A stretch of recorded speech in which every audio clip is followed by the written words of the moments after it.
Hello, hello, and welcome to this week's episode. This week's episode is going to be about driving. I know you're probably thinking, I thought this was a photography quick tips kind of video. And this is. I want to talk about what happens when you're driving in natural areas and give you some tips about the importance of driving slow and some cautionary tales. So stay tuned for this episode.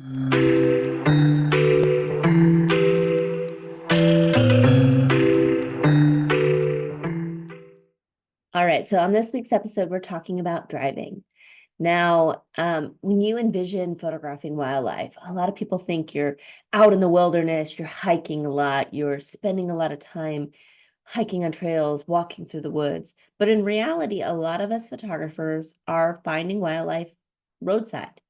There is a lot of reasons, especially in places like national parks, on why you might be finding your wildlife more along the side of the road as opposed to deep in the woods. First of all, animals that are in national parks or state parks, wildlife refuges, the ones that are near the roads are typically a little bit more habituated towards people. They tend to tolerate photographers a little longer and are more used to being photographed. Animals that live further, deeper into the woods, oftentimes don't want to be photographed. And I think as photographers, it's our duty to respect that and not be chasing these animals into the woods. Of course, there are ethical ways in order to photograph animals that are further away from roadsides, but we do want to be mindful of animals that are moving away from us. Animals that tend to be more tolerable of people, not saying animals that are approaching people because that's a completely different ethical issue, but animals that tend to hunt near the side of the road, who are wandering near the side of the road, especially grizzly bears who have small cubs who are utilizing the side of the road to protect their cubs from bears that are in the woods. This is a very common thing that happens in places like Yellowstone and Grand Teton National Park. This is a really easy way to be able to capture great photography, which means we're spending a lot of time driving our cars on the road.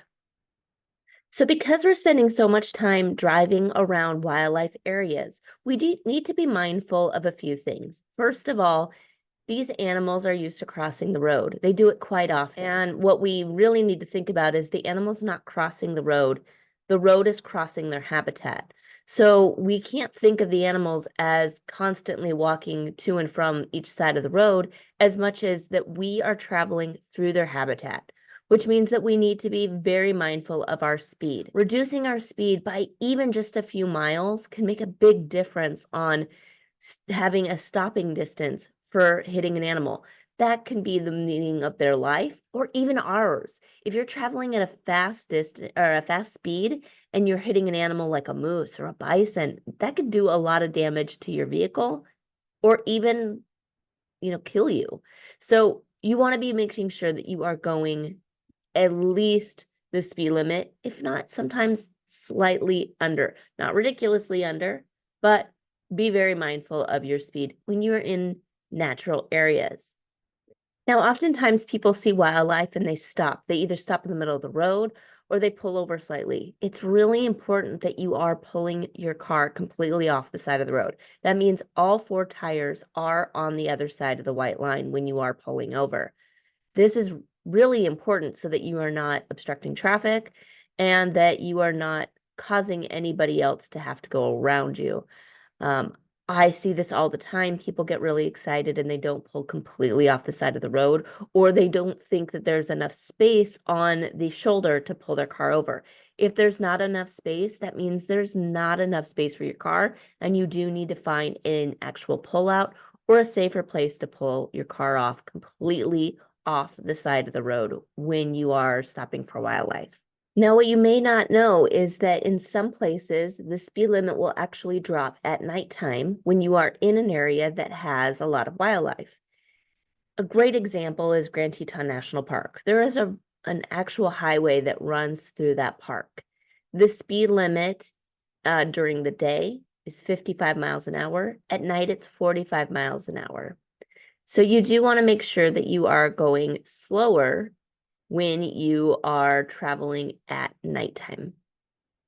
So an incident recently happened back in October that I want to talk about, and it's making some national news.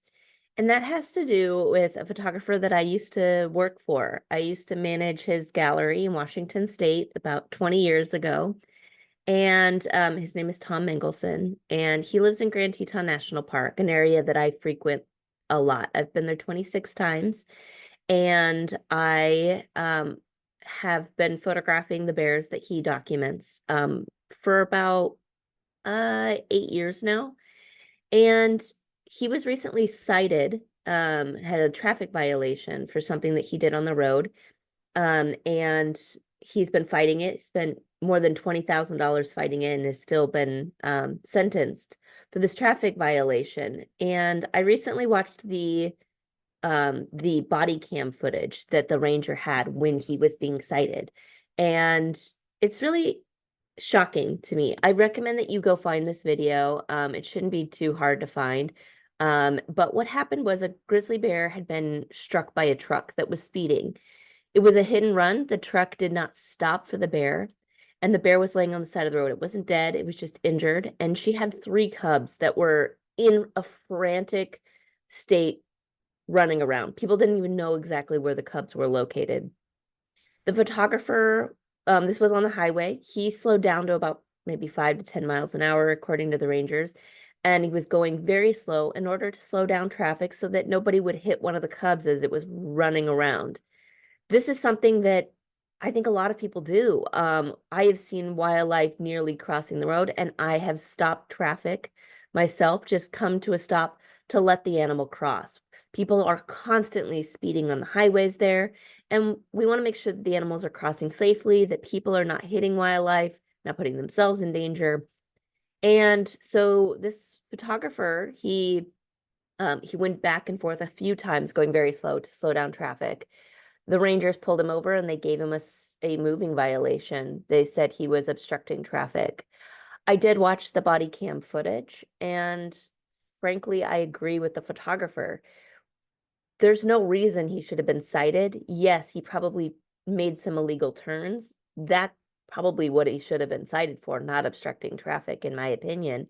And you do need to be very careful if you are turning around, that you're turning around in a way that is legal, that you are using actual pullouts. You're not doing it on blind corners. That's very dangerous as well. But moving slowly in order to make sure people are not hitting animals that are crossing the road, in my personal opinion, in a natural area, there's nothing wrong with that. That being said, he was cited and he did lose in his court case. So I just caution anyone that is in a wildlife area that you are being very careful. If you do in fact see wildlife, that you're pulling safely off the side of the road, that you're not obstructing traffic. And if you do need to turn around in order to get a safer place to pull over to photograph, that you are doing it in a way that is safe and legal. So I do caution you that there are rangers out there, they are giving tickets for this. So I don't want anyone else to get a ticket or have to fight this. That being said, I hope that people are citing people for speeding and not for going slow in natural areas. I don't think there's anything wrong with making sure that wildlife can cross safely, especially when there's a situation where a bear's already been struck by a speeding vehicle.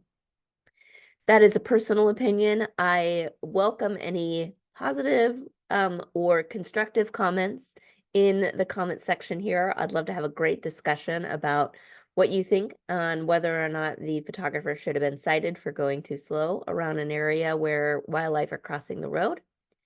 And yeah, so those are a few tips of mine. Just make sure that you are always pulling completely off the side of the road when you are photographing, that you are not speeding in natural areas. You're going extra slow at night. It's when the animals are more often on the roads. So make sure you are abiding by the nighttime speed limit as well.